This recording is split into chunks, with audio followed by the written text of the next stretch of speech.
Na 7. skupščini so potrdili letno poročilo za 2012 in sprejeli program dela ter finančni načrt za 2013. Predvsem pa seveda poudarek je na področju izobraževanja članov in pomoč, svetovanje.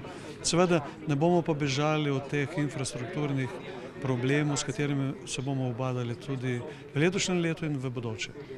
Smo med močnejšimi, dobro organiziranimi zbornicami pri nas, meni Colarič. V tem prostoru predstavljamo neko moč pri predlogih o umeščanju,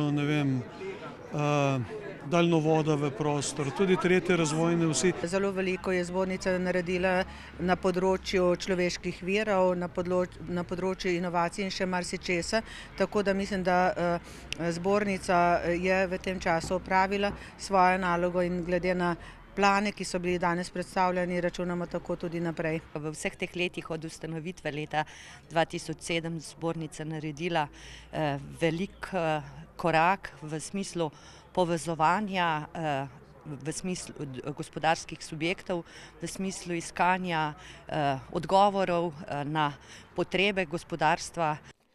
Zbornica, ki je leto 2012 sklenila pozitivno, je lani zmanjšala število članov na 332. V letu 2011, to je zadnje poročilo AJPES-a, so naši člani zbornice zaposlovali 72% vseh zaposlenih v regiji. Ustvarili so 81% prihodkov, 82% dodane vrednosti in 86% čistega dobička. Regija je izrazito izvozno usmerjena in večji del prihodkov ustvari na tujih trgih.